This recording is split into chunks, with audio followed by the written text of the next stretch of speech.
All right. I hope that you learn a lot of things in our conversations about the great I am.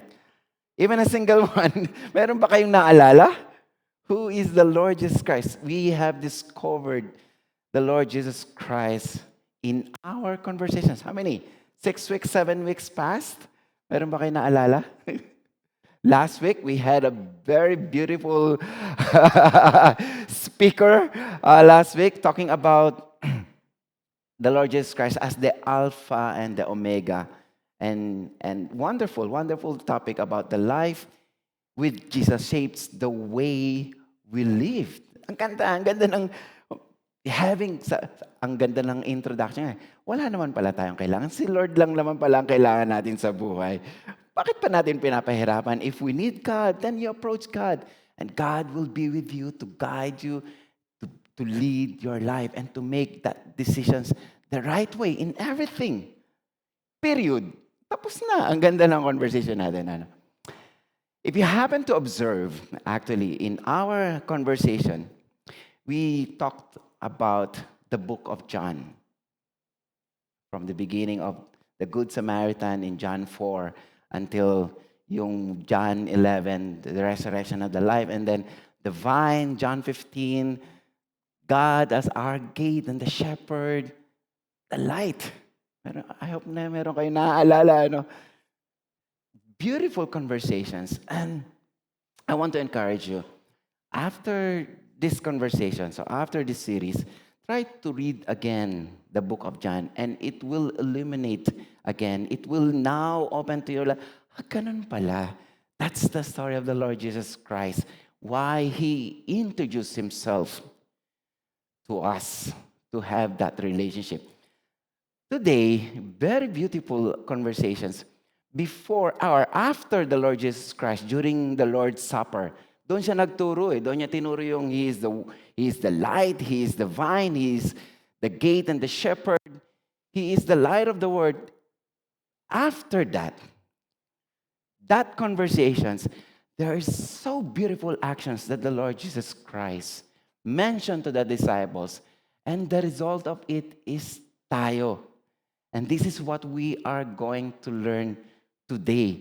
Tayo pala yung result. This is the product of the prayer of the Lord Jesus Christ before He actually surrendered Himself to sacrifice on the cross.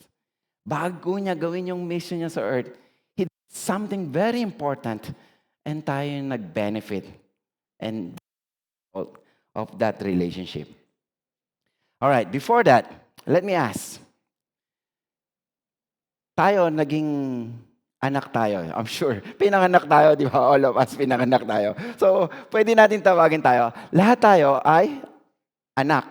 So, we can, we can consider ourselves experience being anak or son or daughter. Now,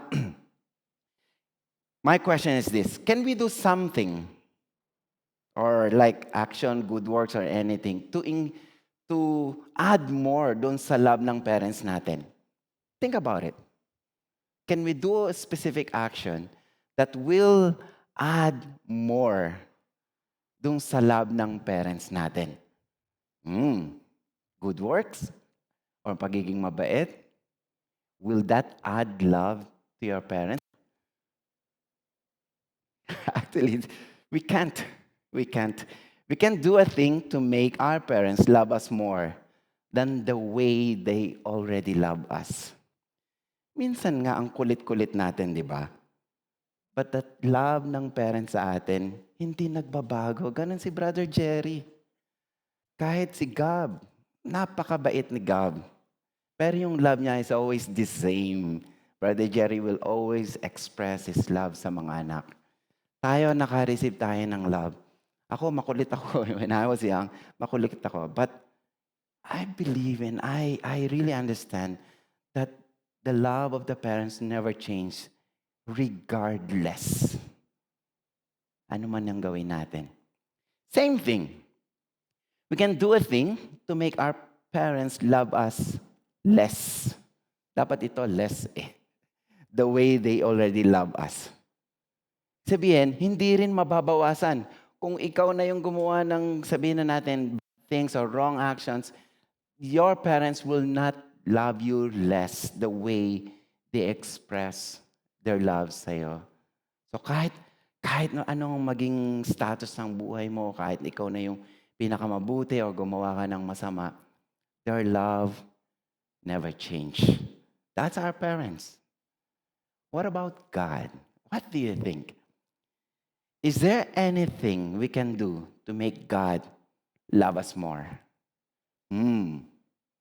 You ask yourself, Lord, can I do something in you so that you can love me more? I know you love me, but can you love me more kapag ginawa ko to? Will that add something to let God love us more? Can I do, ayoko na, di na ako gagawa ng masama. I'll stop this. I'll do good things. I'm sure God will love us more. Love me more. Sometimes ganun ang thinking natin eh. We think that we want to do good works because it's an added value sa atin that God will love us more. Actually, we can't do anything to make God love us more than He already does. Right now, whatever status ng life natin, if you reflect, let's say, ako mabuting tao, or let's say, for example, the other way around, the extreme, ako masamang tao, the love of God will always be the same. He always reach on you to love you. Same yon, hindi magbabago yon. Whatever your life is right now, mahal ka ng Diyos. And you can put that to yourself. You can tell it to yourself, love pala ako ni Lord. But there's one thing that we need to do to respond to that love. And that is our conversation next week. That is to please Him. Wala tayong magagawa right now to make God love us more. But the only response that we need to do is to please our God after our relationship. So next week, that will be our conversation. I want you to bring your friends.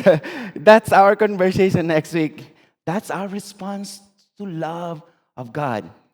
Amen? And today, very important, after the Lord Jesus Christ introducing Himself, that indeed, He is our great God of who He is. He is the light of the world. He is our hope. He expressed His love to us, unconditional love. The Lord Jesus Christ is so much that He expressed His love to us on the cross. But before doing that, we will go back the day before He actually sacrificed Himself, or the days before He actually showed His love to us. There are specific actions na ginawa ng Panginoong Jesus. And this is what we are going to learn today. And the result of it is our relationship right now. And we'll have our discussion in the book of John, chapter 17, verses 20 to 24.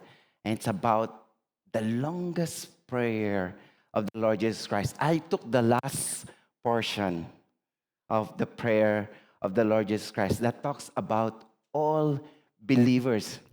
Actually, this conversation is about the prayer of those who will believe. The future, the coming believers. Hindi tayo naniniwala before. Now we believe. And I believe, I really understand that our relationship is the product of the prayer of the Lord Jesus Christ. Pinag-pray pala niya tayo. Kaya tayo nagkaroon ng relationship. And this is what we are going to do right now. After understanding that prayer, we have to do something because we have to express that love and adoration towards others. And this is what the principle we are going to learn today. Unity among believers. Tayong lahat, kapag nagkakaisa na tayo, it will reveal God's love to the world. Pansinin niyo yan.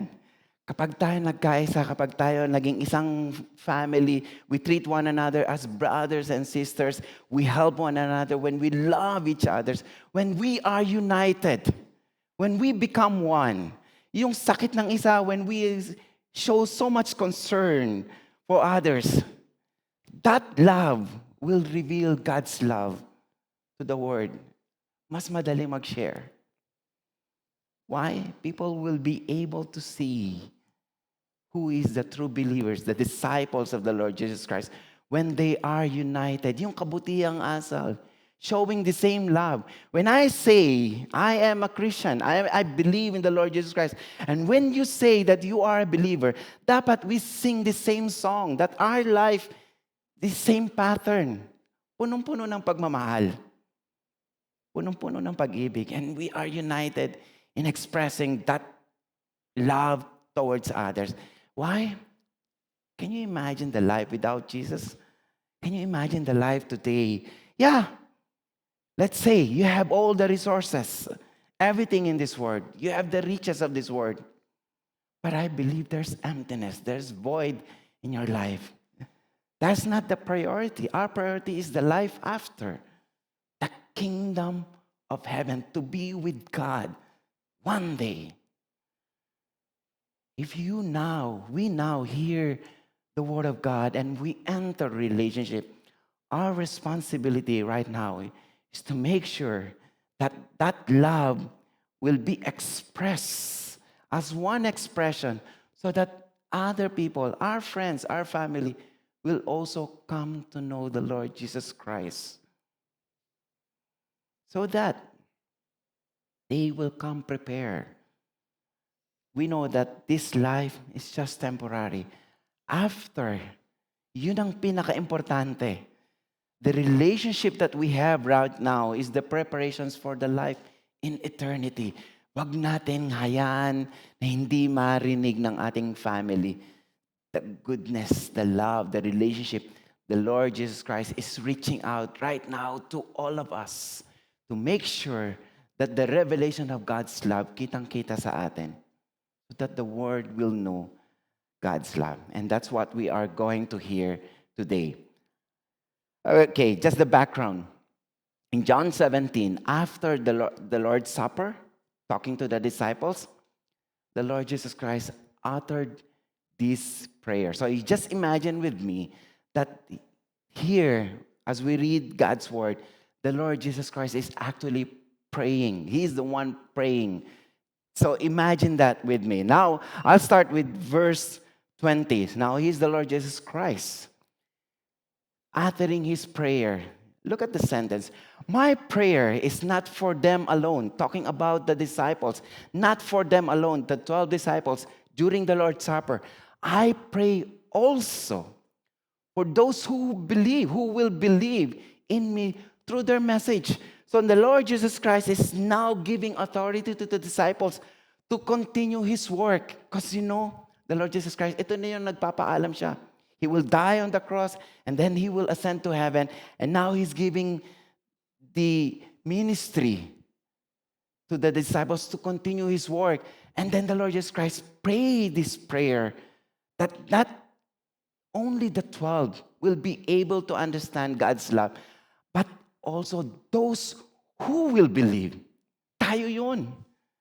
The Lord Jesus Christ prayed for us.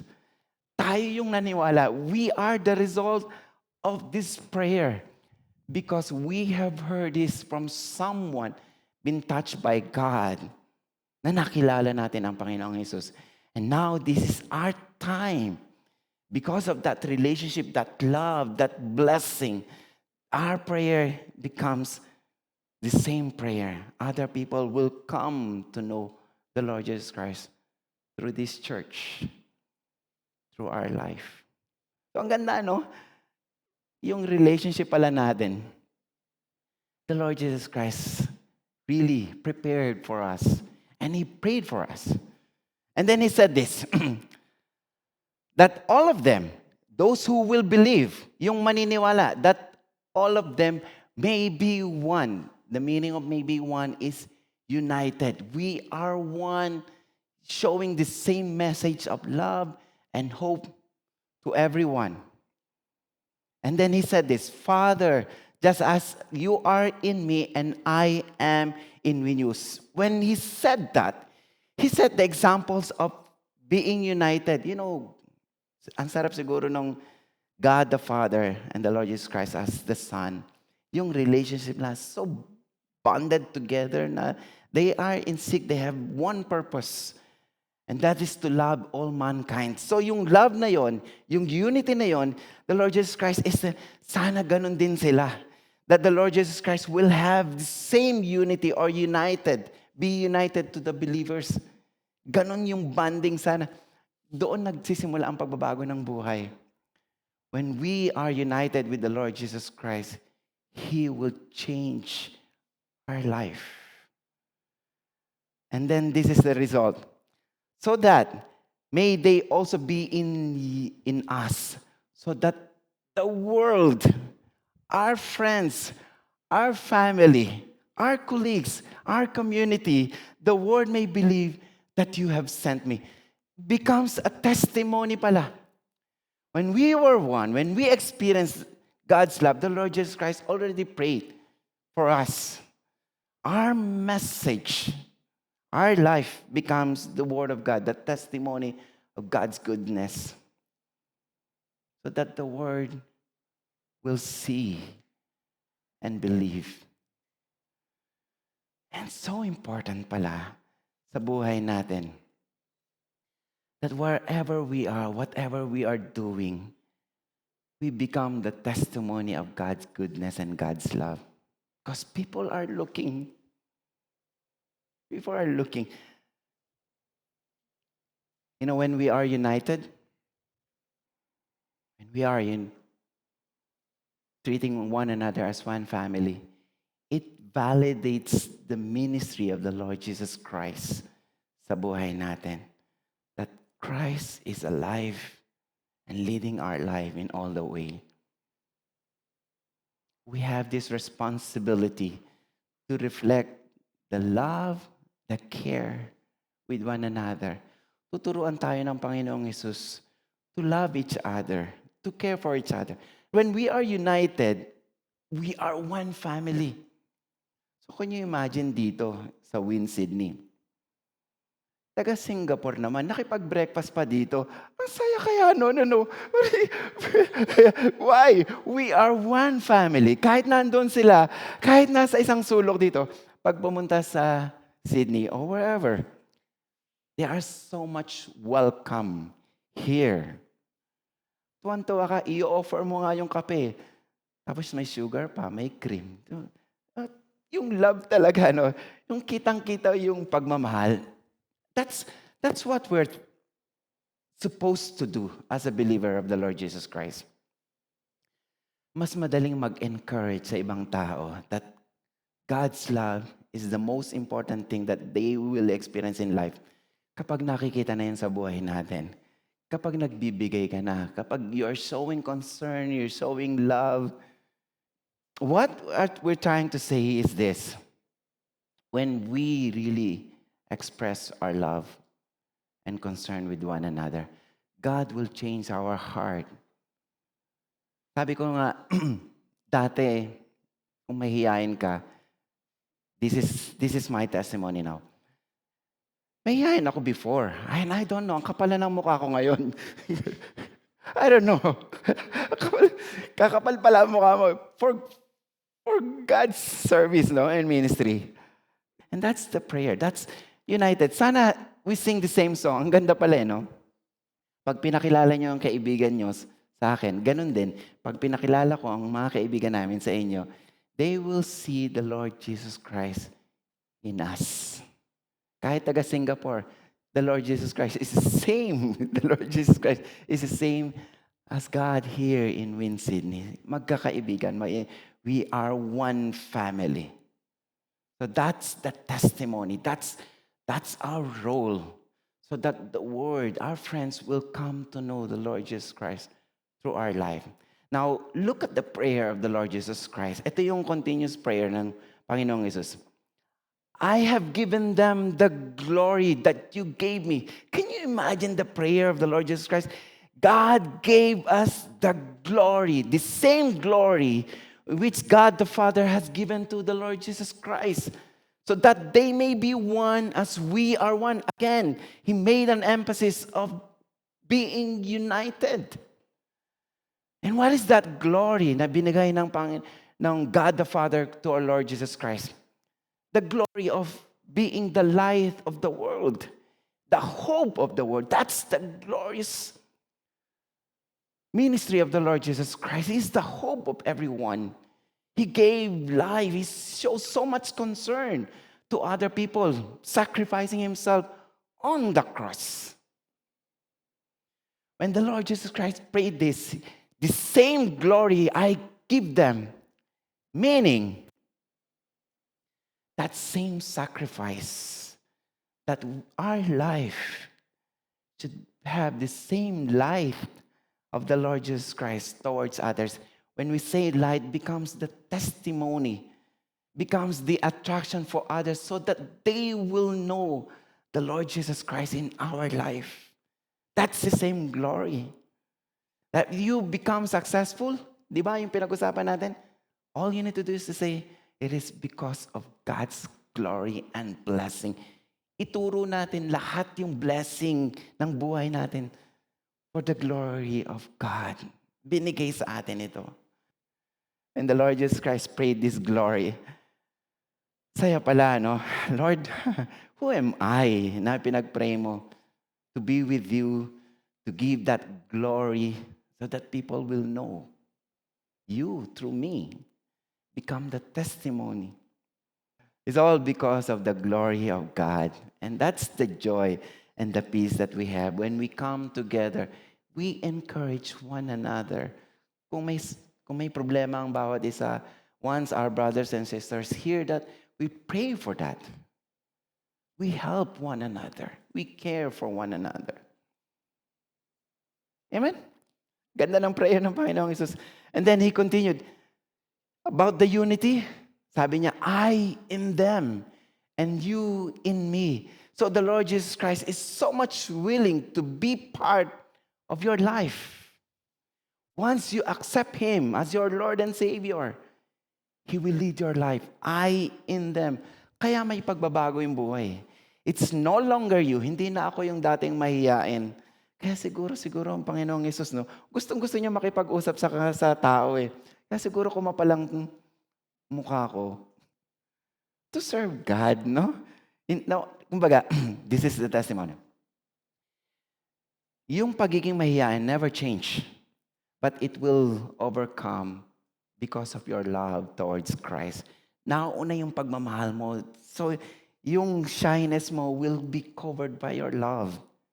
And that love will be expressed to other people, that you show care with one another. They show care to other people.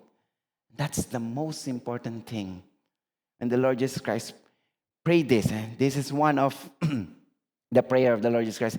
So when the Lord Jesus Christ are united with us, that brought us in complete unity. Means we are one. Then the word, again, that the word will know, our friends will know, the family will know that the Lord Jesus Christ is sent by God and have love. Yun yung maganda rito. Have loved them. Can you imagine the prayer? Those who will believe, kung sino lang yung maniniwala, minahal ko na yan. The Lord Jesus Christ mentioned, have loved them even as you have loved me. Can you imagine the love of the Lord Jesus Christ towards those who will believe? It is the same love of God the Father towards the Lord Jesus Christ. Same weight of love. Ganun binigay ng Panginoong Jesus yung pagmamahal sa atin. Kaya when we say, mahal ka ng Diyos, that's so much to accept. And why to reject? Can you imagine our life today? Am I worthy of that love? Yes. Don't measure yourself. Ako masama, hindi ako mabuting tao. No, like what I've said. We cannot do anything for God to love us more, or we cannot do anything for God to love us less. His love is constant regardless. All we need to do is to accept that love. Ganon tayo kamahal ng Panginoong Jesus. He wants you to be part of His kingdom. That one day we are passing through this life, we will be with Him in eternity. And that's the most important message we can share to our family. You know, religions making us a better person, teaching us to be good, teaching us to be better. That's the religion. That's the role of the religion. But the relationship towards the Lord Jesus Christ will allow us to be part of the kingdom of heaven. We need that relationship right now to accept the Lord Jesus Christ in our life. That's the most important thing that sometimes we neglect in our life. Amen? It's so important to have that unity and love among Christians. Why? Because it will eliminate the doubt. Yung mission, yung love ng Panginoong Jesus sa ating buhay. When our life become consistent, sabihin, the love of Christ nakikita sa atin, that we care consistently. Hindi pa bago-bago, hindi yung mabuti ka ngayon, masama ka bukas, mainit ang ulo mo bukas. You are showing love throughout your life. It becomes easy to share that love towards others. Sometimes people doubted the mission and love of Christ. Why? Because they will not see unity and love among believers. Kung tayo minsan, kumbaga sa isang family, minsan iba-iba yung traits natin, the way we express our love. Even with the same family, iba-iba yung character, iba-iba yung way of life ng mga anak natin. But again, this is one family. Same thing with us.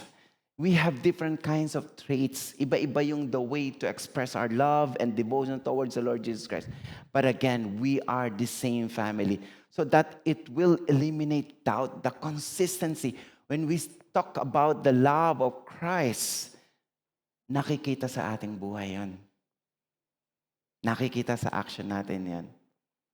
It becomes easy for others to come to know the Lord Jesus Christ because of your life. Kapag nakita na sa atin. Amen? And then he continued prayer. The Lord Jesus Christ continued this prayer. Father, I want those you have given me to be with me where I am. Look at the prayer of the Lord Jesus Christ. The Lord Jesus Christ, even before he sacrificed himself, and he know that he will sit down at the right hand of the Father, he already mentioned this. Lord, tayong lahat, ang Panginoong Jesus, he wants us to be with him kung nasaan siya. All we need to do is to respond to that love. Sabi ko, Lord, thank you for this prayer. One day, I'll be with you in eternity. And that's enough. That's enough. To receive and to know and understand that one day, we will be with him in eternity. Ito yung maganda, to see my glory, the glory you have given me. Sa buhay natin, to see the glory of God in your life. Whatever things na nangyari sa buhay natin, let's allow to see the glory of God in your life. Because you have given me, because you loved me before the creation of the world. Ang ganda ng prayer ng Panginoong Jesus, no? He wants you, tayong lahat, to be with him in heaven. I try to summarize this. The prayer of the Lord Jesus Christ. Can you imagine this prayer? This is his prayer. First one, he wants everyone, those who will believe, to be united, to be one. Nagmamahalan, papakita ng pagmamahal to each other. And then, give them the glory that you give me. So, so humbling experience. The glory that we are receiving is the result of prayer of the Lord Jesus Christ even before. A long time prayer. Then He loved them. Mahal tayo ng Diyos. Even as you have loved me. Katulad ng pagmamahal ng Ama sa anak, ganun tayo kamahal ng Panginoong Yesus sa ating buhay. And He wants you to be with Him. Kung nasaan natin ang Panginoong Yesus. Siguro we migrated from Philippines to Australia. If we see this as a beautiful place, I think we can imagine the most beautiful place in heaven. And that's what the Lord Jesus Christ is praying for all of us. This is temporary. We look forward for the eternity. And when we have this prayer and when it dawns in us, the glory, the love, the care becomes easy. The world may believe in the Lord Jesus Christ through your life. Amen? So let's make it our prayer. Now, our prayer today for all of us, that we are united, that we are one, so that we can bring the glory, His love, and His hope to everyone, so that we all can be with Jesus where He is. That's my prayer. I came across this article, and we love God and draw closer to Christ. We find ourselves moving closer to one another. Tama, when we grow closer to God or move closer towards the Lord Jesus Christ, we become closer to one another. And that's the message of unity.